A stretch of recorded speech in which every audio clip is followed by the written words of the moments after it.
귀한 찬양 감사합니다. 예배의 자리로 나오신 우리 모든 성도님들께 하나님 주시는 크신 은혜가 넘치기를 바랍니다. 오늘은 이제 영적 건강에 대한 마지막 시간으로 고난에 대한 성도의 자세에 대해서 함께 성도님들과 말씀을 나누려고 합니다. 예수님을 믿든지 예수님을 믿지 않든지 고난을 또는 고통을 즐거워하는 사람은 아무도 없을 것입니다. 이 고난이라는 사전적인 의미를 찾아보니까는요, 괴로움과 어려움으로 비슷한 단어가 고초라는 단어가 있습니다. 그리고 고통이라는 것은 어떤 몸이나 마음이 괴롭고 아픈 것인데 보통 그 정신적인 고통에 시달린다 할 때에 이런 고통이라는 단어를 사용을 합니다. 현대는 이 스트레스 시대라고 해도 틀린 말은 아닐 것입니다. 매우 다양한 고통이나 육체적 고난들이 우리에게 다가오기 때문입니다. 우리가 볼 때에 정말 저 사람은 행복하겠다, 저 사람은 부족한 것이 없겠다, 부러워할 만한 사람도 그 사람만이 가지고 있는 고통이 있고 그 사람만이 가지고 있는 아픔이 있다는 것은 그만큼 이 시대는 그 스트레스로 인하여 어느 누구도 제외하지 않고 모두가 힘들어하고 있다 이렇게 생각할 수 있을 것입니다. 근데 이 고통이 성경에는요 조금 다르게 접근을 했는데 두 가지로 이 고난에 대해서 두 가지로 이야기를 했는데 첫 번째가 베드로전서 2장 20절에 상반절에 보면은요 죄가 있어 매를 맞고 참으면 무슨 칭찬이 있겠느냐라고 했습니다. 여기에 보면은요 죄가 있어 매를 맞고 즉 정신적 고통이나 어떤 육체적 스트레스로 인한 고난은 자신의 잘못으로 인한 결과라는 것입니다. 예를 들면 다른 사람의 돈을 빼앗기 위해서 거짓말을 했다든지 아니면 다른 사람들을 죽였다든지 이렇게 상대방에게 어떤 신체적이나 정신적이나 물질적인 피해를 입혔을 때에 반드시 치르는 그 대가가 첫 번째로 나오는 고난이라고 했고, 두 번째는 베드로전서 2장 19절에 보면 또 베드로 사도가 우리에게 어떻게 이야기했냐면은 부당하게 고난을 받아도 하나님을 생각함으로 슬픔을 참으면 이는 아름답다. 여기 보면은요 부당하게라는 단어가 나옵니다. 이 의미는 뭐냐면 나는 아무 잘못이 없는데 상대방이 나를 오해하거나 상대방이 나를 미워해서 일방적으로 가하는 어떤 행위.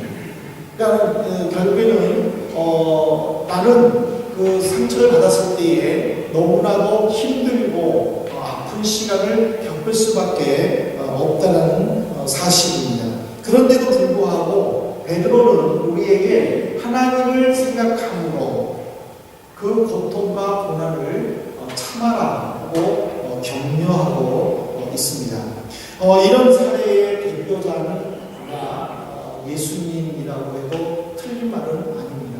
왜냐하면 예수님께서는 유대 사회의 법적으로나 또는 그 당시 중요시 여기는 종교 법적으로 예수님은 전혀 잘못이 없었습니다. 하지만 종교 지도자들은 유대 총독인 빌라도를 협박을 해서 예수님을 십자가에 못 박아 죽이게 하는 사형 언도를 내렸습니다. 이제 예수님께서는 그 십자가를 짊어지고 비아 돌로사죠 골고다로 향하는 그 순례의 길을 가르칠 때에 지친 모습에 많은 여인들은 안타까워서 눈물을 흘렸고 쓰러져서 잠시 쉬고 있는 예수님께서는 자기를 보고 눈물을 흘리는 그 여인들을 향하여 이렇게 위로해 주셨습니다. 누가복음 23장 28절에 보면은 예수께서 돌이켜 그들을 향하여 이르시되 예루살렘의 딸들아 나를 위하여 울지 말고 너희와 너희 자녀를 위하여 울라.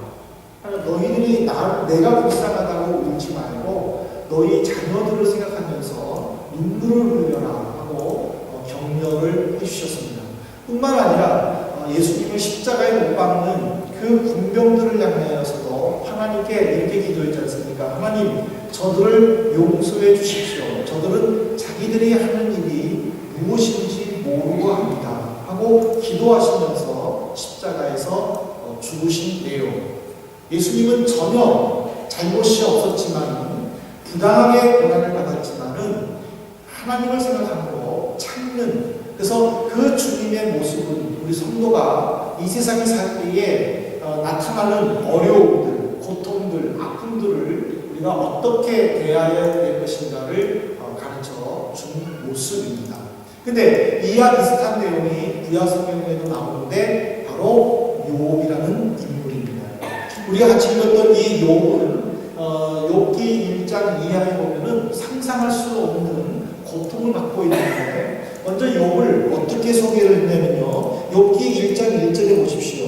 우스 땅에 욥이라는 불리는 사람이 있는데 그 사람은 온전하고 정직하여 하나님을 경외하며 악에서 떠난 사람이다. 그리고 3절에서는 동방 사람 중에 가장 훌륭한 사람이다 하고 욥을 소개를 했습니다. 욥에게는 10명의 자녀가 있었습니다. 그는 수많은 종들을 데리고 있었고, 그는 수많은 가축들을 데리고 있었고, 그야말로 동쪽 지방에서 가장 세력 있고 잘 사는 사람에 속했습니다. 근데 그는 또 더군다나 정직했습니다. 그리고 하나님을 경외했습니다. 근데 그에게 찾아온 불행은 한꺼번에 찾아옵니다. 10명의 자녀들이 큰 오빠 집에서, 큰형 집에서, 장남집에서 모여 있어서 같이 잔치를 하고 있었을 때에 집의 문선주가 무너지고 그 10명의 자녀들이 일순간에 죽게 됩니다. 그리고 들에서 가축들을 돌보고 있을 때에 도둑들이 와서 종들을 죽이고 욥에 있는 모든 가축들을 다 끌고 갑니다. 욥은 설상가상으로 이런 것들에 대하여 넋을 놓고 슬퍼하기도 전에 2장 7절에 보면은 또 이렇게 기록하고 있습니다. 사탄이 이에 욥 앞에서 물려가서 욥을 쳐서 그의 발바닥에서 정수리까지 종기가 나게 한지라. 이제는 주변에 있는 그 욥이 가지고 있는 모든 재산을 다 없어지게 해도 욥이 하나님을 원망하지 않자 이제 사탄은 하나님께 다시 건의를 해서 욥에게 신체적인 질병을 주는데 악한 종기가 나서 고름이 흐르고 얼마나 그것이 가려운지 이제는 손톱으로 자기의 몸을 긁어도 느끼지 못해서 이제는 옆에 있는 질그릇 조각으로 자기의 몸을 긁어야만이 시원함을 느낄 정도로 엄청난 고통을 가했습니다. 괴로워하고 힘들어하는 그 욥의 모습을 보고 그 아내는 차마 볼 수가 없어서 욥에게 어떻게 얘기를 했냐면 욥기 2장 10절에 보면요, 이 아내가 말합니다. 그대 하나님을 욕하고 죽어라 하고 9절에 말할 때에 10절에 보면은 욥이 그 아내에게 이렇게 말합니다. 그대의 말이 한 어리석은 여자의 말 같다. 우리가 하나님께 복을 받았는데 화도 받지 않겠느냐 하면서 오히려 욥의 아내를, 자기의 아내를 격려하고 위로해 주면서 그는 더욱더 믿음 위에 굳게 선 모습을 지금 성경은 기록하고 있습니다. 그리고는 이제 친구들이 찾아옵니다. 그 3명의 친구들이 욥을 위로하기 위해서 찾아오지만은 욥이 들었던 소문보다 더 심하자 그들은 한동안 말도 못했습니다. 그러다가 이제 처음으로 말을 꺼내는 것이 뭐냐면 욥, 한번 하나님 앞에서 생각해봐라. 혹시 잘못한 것이 없느냐? 우리는 속일 수 있지만 하나님은 속일 수 없다. 그러면서 계속 욥이 무언가 잘못을 했기 때문에 하나님이 징계하셨을 것이다 라고 세 친구를 일방적으로 몰아넣습니다. 욥은 세 친구들이 자기를 정죄하는 것에 화를 냅니다. 나는 아무 잘못이 없다. 너희들은 제발 가만히 있어라.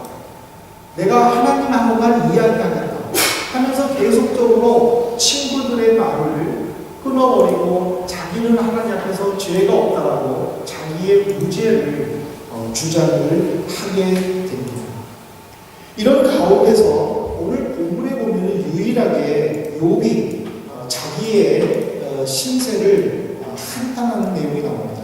그리고 하나님을 원망하는 내용이 나오는데 바로 욥기 23장 12절입니다. 내가 그의 입술의 명령을 어기지 아니하고 정한 음식보다 그의 입의 말씀을 귀하게 여겼도다. 이 말은 무슨 말이냐면 나는 하나님 앞에 잘못이 없다는 거예요. 나는 죄가 없다는 거예요. 근데 왜 하나님은 나에게 이런 고통을 주시는가 하면서 자기의 신세를 한탄하게 됩니다.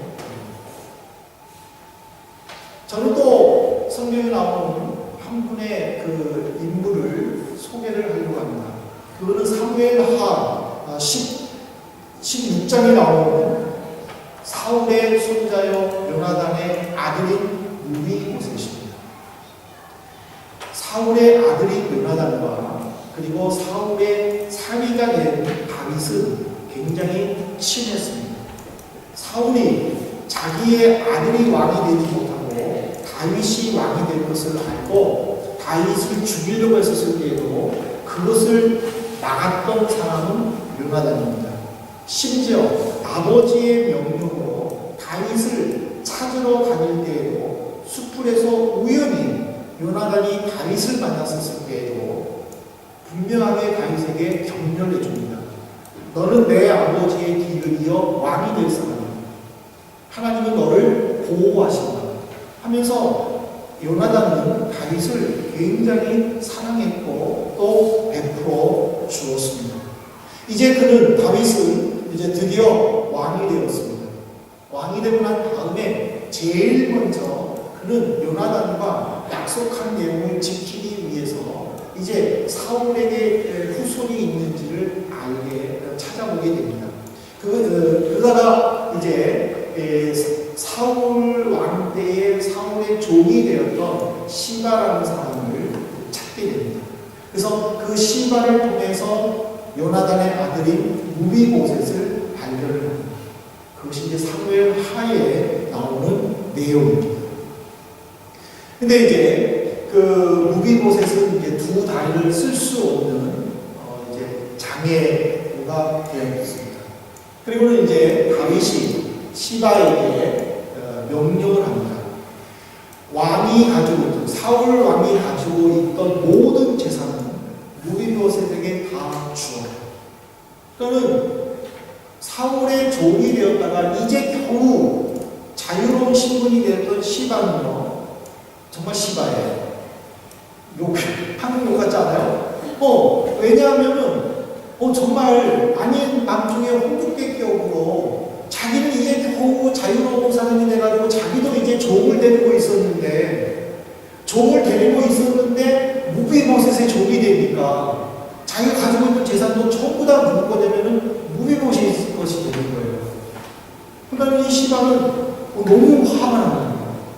그래서 그는 복수를 꿈을 꾸게 되죠. 그러다가 드디어 이 좋은 기회가 오는데 바로 사무엘하 16장에 나옵니다. 사무엘하 16장에 보면은 다윗의 아들인 압살롬이 반란을 꾸며서 아버지 몰래 왕이 됩니다. 그리고 아버지를 죽이려고 하고 다윗의 신하들을 죽이려고 합니다. 그래서 다윗은 이제 아들을 피해가지고 도망갈 때에 시바가 나귀를 가지고 오고 그리고 음식들을 가지고 옵니다. 그리고는 그 음식들을 이제 다윗에게 주면서 무비보셋에 대해서 이렇게 이야기를 합니다. 무비보셋은 지금 생각하기를 이제 할아버지의 왕권을 나에게 주는구나 그렇게 생각하고 있다고 거짓말을 합니다. 그래서 지금 도망가고 있는 다윗은요, 이성을 잃어버렸어요. 그래가지고 시바에게 이렇게 명령을 합니다.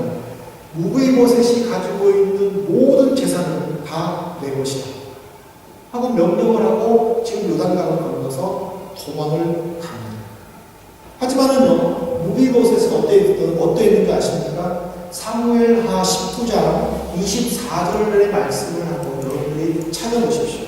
사울의 손자 무비보셋이 내려와 왕을 가지니 그는 왕이 떠난 날부터 평안히 돌아오는 날까지 그의 발을 맵시되지 아니하며 그 그의 수염을 깎지 아니하며 옷을 빨지 아니하며.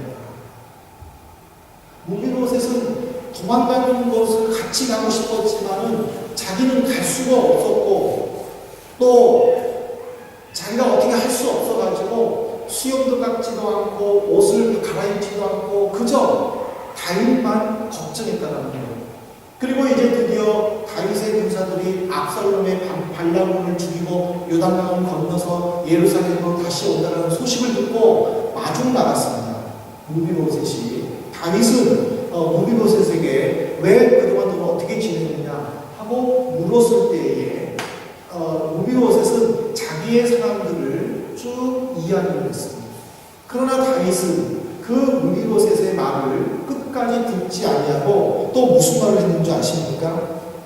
그러면 내가 시바에게 모든 재산을 다 주었는데 그럼 그 재산을 반 나눠라 하고 또 이야기를 해요. 하지만 무비보셋은 이렇게 다윗에게 이야기를 했습니다. 사무엘하 19장 30절입니다. 무비보셋이 왕께 아뢰되 내 주 왕께서 평안히 왕궁에 돌아오시게 되었으니 그로 그 전부를 차지하게 하옵소서. 무비보셋은 다윗 왕이 도망갔다가 다시 돌아오는 그거 하나만으로도 만족한다는 거예요.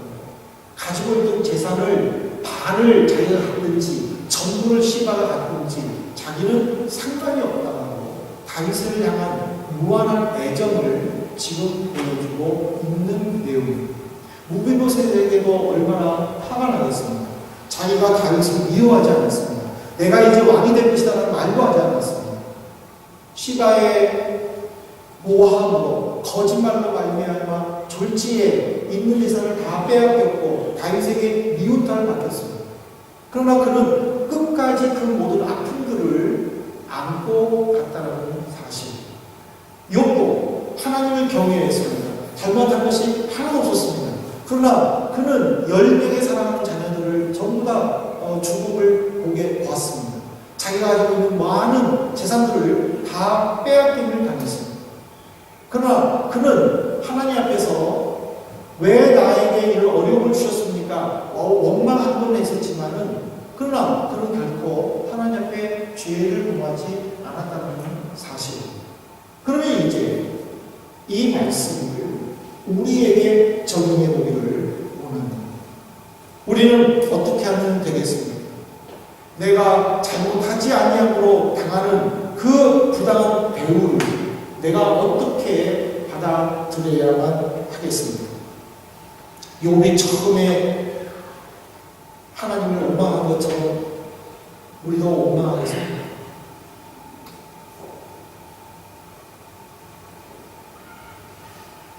그 고난에 대해서 우리는 한번 진지하게 생각해 보아야 될 것입니다. 내가 생각지 아니하는 방향으로 흘러갈 때에 우리는 그것을 어떻게 받아들여야만 되는가? 욥기 23장 10절에 보십시오. 욥은요 이렇게 고백합니다. 내가 가는 길을 그가 아시나니 그가 나를 단련하신 후에는 내가 순금같이 되어 나오리라. 하나님께서 나를 단련한다라고 우리나라 성경에는 기록이 되어 있지만은 독일어 성경에는요 에어프리프트예요. 에어프리프트. 그가 나를 시험하신 후에 하나님은 나를 시험하시고 나를 정금같이 나오도록 만들어 주십니다. 오늘 우리가 바울 사도가 너희들이 애매하게 부당하게 고난을 받아도 하나님을 생각함으로 참으면 복이 있다고 말씀을 하는 것은 고통을 바라보는 성도의 시각이 바뀐다는 것을 우리에게 가르쳐주고 있습니다. 사랑하는 성도 여러분, 예수님은요 요한복음 19장 30절에 보면은 죽으실 때에 마지막으로 다 이루었다라고 선언하시면서 죽으셨습니다. 이 다 이루었다라는 것은요 부족한 것이 없다라는 거예요. 아쉬운 것이 없다라는 거예요. 완벽하다는 거예요. 인간적으로 볼 때 33세의 짧은 생애를 살았을 때에 얼마나 많은 아쉬움이 있겠습니까? 또는 하고 싶은 욕심들이 있었지 않겠습니까? 그럼에도 예수님은 다 이루었다라고 선언하셨습니다. 예수님께서 다 이루었다라는 이 선언문은요, 창세기 1장 31절에 나오는 하나님께서 선언하시는 것하고 똑같습니다. 하나님은 일주일 동안 세상을 창조하시고 난 다음에 그 모든 것을 보시고 나서 성경에 보면은요, 이렇게 말씀을 기록하고 있습니다. 하나님 보시기에 심히 좋았다. 하나님 보시기에 심히 좋았다라는 것은, 이걸 내가 조금 더 이렇게 만들었으면 좋았을 걸 하는 아쉬움이라든지 후회가 없다는 거예요. 하나님이 만드신 것은 완벽했다는 거예요. 예수님이 죽으신 것은 완벽했다는 거예요. 예수님의 죽으심과 하나님께서 이 세상을 만드신 것은 완벽했다는 사실입니다. 그 완벽하신 주님께서 우리를 지켜주신다는 것입니다. 우리와 함께 하신다는 것입니다. 우리가 어떤 곳에 있든지 어떤 환경에 처하든지 말할 수 없는 탄식으로 함께 기도하신다는 사실입니다. 그렇다면 내가 있는 현장에 아픔이 있고 스트레스로 인하여 육체적인 고통이 있고 정신적인 질병을 겪는다 할지라도 그 속에서는 하나님이 함께 계시다는 사실, 우리는 이 사실을 믿을 때에 고난에 대한 또 스트레스에 대한 우리의 사고가 바뀔 줄로 믿습니다.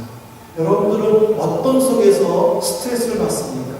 어떤 학문을 마쳐야 된다는 것에 대해서, 또는 새로운 직장을 구해야 된다는 것에 대해서, 또는 육신적인 아픔에 대해서 우리가 얼마든지 스트레스를 받을 수 있습니다. 저도 지금 스트레스 받고 있어요. 허리가 너무 아파가지고 일을 갖다가 때릴 수도 없고, 다시 어떻게 부러뜨려가지고 다시 먹게 할 수도 없고 스트레스를 받습니다.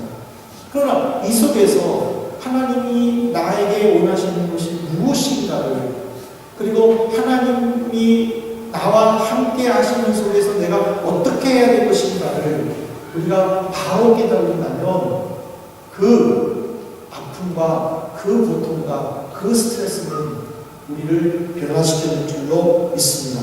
사랑하는 성도 여러분, 이제 말씀을 맺겠습니다. 하나님께서 창조하신 것과 예수님께서 우리를 위하여 죽으신 것은 완벽합니다. 이제 우리를 완벽하게 이루신 하나님을 믿으면서 우리에게 오는 고통을 믿음으로 극복하기를 진심으로 소원합니다. 영적으로 건강한 성도는 다른 사람들에 대하여 이해와 관용을 베풀며 자기에게 불리해도 하나님의 뜻에 순종하는 자세를 가집니다. 그리고 비록 힘들고 어려워도 주님께서 부르신 그 자리에서 기쁨으로 섬기며 불필요한 것들은 주님을 위하여 다 버릴 줄 알고 자기의 감정이 아닌 주님의 말씀에 기초하여 항상 조심할 뿐만 아니라 부당한 대우를 받더라도 끝까지 주님을 의지하면서 내 주변에 있는 사람들에게 선하고 진실한 말만 하면서 기다릴 줄 아는 사람들입니다.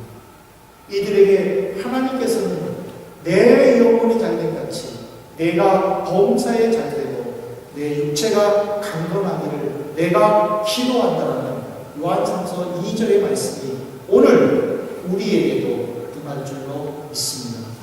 오늘 2014년 이 한 해, 이제 3월 첫 주일부터 우리가 이 말씀을 실천하기를 원합니다. 저는 7주 동안 이 말씀을 우리 성도들과 함께 나누면서 말할 수 없는 기쁨을 얻었고 위로를 받았습니다. 여러분, 우리 2014년 이제 10개월 동안 이 말씀을 실천해 보실 수 있기를 바랍니다. 요한삼서 2절의 말씀, 요한 사도의 시대 때만 있는 말씀이 아닙니다. 지금 이 시대에 내 말씀도 될 수 있다는 사실입니다. 영혼이 건강한 자, 누가 영혼이 건강한가? 바로 오늘 읽어드렸던 이 말씀처럼 이해와 관용을 베풀며 순종의 자세를 가지고 섬김의 자세로 나가며 또 어떤 일이 있어도 선한 거짓말이라 할지라도 하지 않으면서 부당한 대우를 받는다 할지라도 하나님을 생각하며 참을 때에 그런 자들을 하나님은 은혜를 주신다는 사실입니다. 이 한 주간 동안도 이 말씀을 실천하여 하나님이 여러분들을 함께 하시고 여러분들의 생각을 채워주시고 여러분들을 치유하시는 것을 마음으로 체험하는 귀한 한 주간 되시기를 주님의 이름으로 축복합니다. 이 시간을 함께 잠시 통성으로 기도하십시다. 지난 일주일 동안 생각했던 말씀들을 묵상하면서 하나님 내게 부족한 것이 무엇이 있습니까? 그 부족한 것들을 다 내려놓고 하나님 앞에 바로 살면서 또 치유받고 회복받는 2014년 될 수 있게 하고 잠시 통성으로 기도하겠습니다. 자비로우신 아버지 하나님 감사드립니다. 우리를 사랑하여 주시고 인도해 주셔서 하나님 말씀 가운데 바로 살고 또 주의 말씀을 믿으시고 인도해 주셔서 감사드립니다. 하나님 지나친 죄는 사랑하는 내 영혼을 같이 오늘 이 말씀에 제 주된 가운데 우리가 세상에서 생각해 주십니다. 우리의 소원을 우리의 또 이루고자 하는 목표를 어떻게 해결하는 것인가 그것을 알려주셔서 하나님 우리를 말씀대로 생각하시고 오로지 예수님 앞에 그래서 주님이 우리를 채워주시고 도와주시고 해결되고 놀라운 우리를 채워주시고 인도주시옵소서. 이제 이 2014년 10년 이 완성서 2절의 말씀 내 것이 되도록 힘쓰시고 도와주시고 우리가 저희 후회의 삶에서 또 증거하며 주시고 예수 그리스도만이 유일한 구원자이시고 또 우리가 희망입니다.